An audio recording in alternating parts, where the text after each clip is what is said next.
Stand on any street corner in London today, and you'll hear a dozen languages in as many minutes. Nearly 40% of Londoners were born outside the UK, making this one of the most diverse cities on Earth. But rewind 2,000 years, and you'd find marshland along a tidal river, barely inhabited, strategically useless to anyone except the Romans. What happened in between? Invasion, fire, plague, revolution. A small trading post that became the heart of an empire. A city burned to ash and rebuilt from stone. Through conquest and catastrophe, London kept growing, kept adapting, kept pulling people in from everywhere. For centuries, we've had to imagine what those earlier versions of London actually looked like. Artist sketches, faded engravings, descriptions in old journals.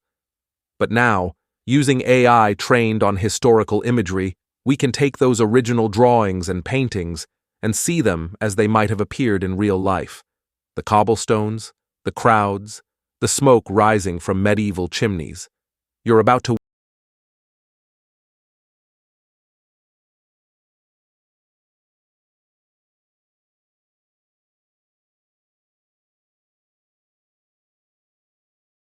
The year is 43 AD.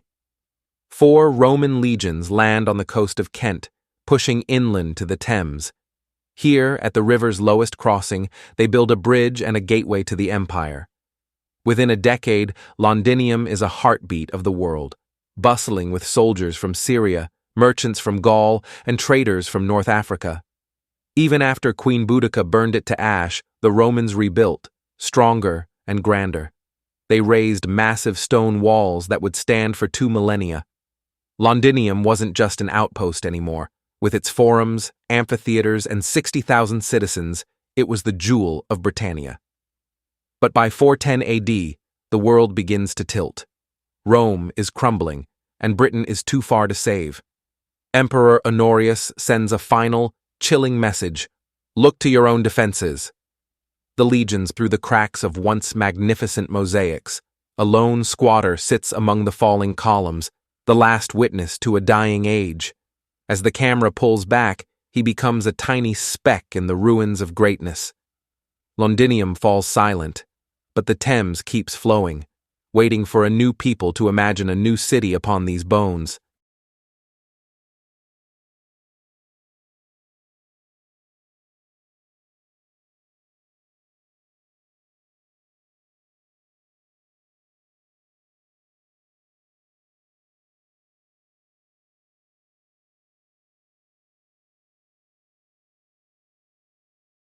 After the Romans left, Saxons avoided the old city ruins, believing them cursed.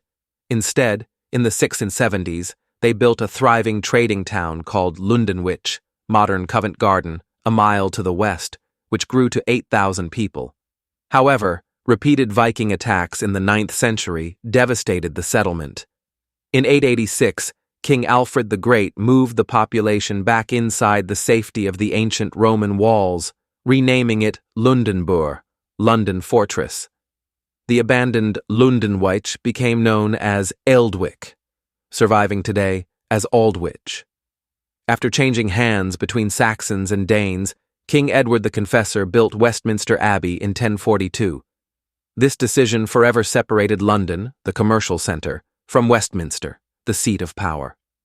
Following Edward's death in 1066, a succession crisis erupted. King Harold Godwinson fought off a Norwegian invasion but was defeated and killed weeks later by William of Normandy at the Battle of Hastings. William was crowned king at Westminster on Christmas Day 1066, ending the Anglo-Saxon era and beginning the Norman transformation of England. 18th century, growth. London became an Enlightenment hub. Coffee houses evolved into major financial institutions. Lloyd's, London Stock Exchange. Centers of power like 10 Downing Street and Buckingham Palace were established. 19th century, Golden Age. Fueled by the Industrial Revolution and the British Empire, the population exploded from 1 to 6.5 million. The Victorians built iconic landmarks: Big Ben, Tower Bridge, the world's first subway, and a modern sewer system. The dark side, inequality. In the 21st century, London keeps growing, passing 9 million people. Today, it's defined by its incredible diversity. Over 300 languages are spoken here. From Brixton's Caribbean culture to Chinatown and Turkish Dalston, you can find food, music, and community from anywhere on Earth. The skyline keeps changing too. Ancient architecture now sits alongside glass and steel towers like the Shard and the Gherkin. London has survived Viking raids, the Black Death, the Great Fire, and the Blitz. Each time it rebuilds, each time it adapts. It's messy, crowded, expensive, and complicated. And it's been that way for 2,000 years. That's what makes London, London. If you enjoyed this journey from a Roman marshland to a global metropolis, please hit the like button and subscribe. Let me know in the comments, what city should we explore next? As always, we'll see you in the past.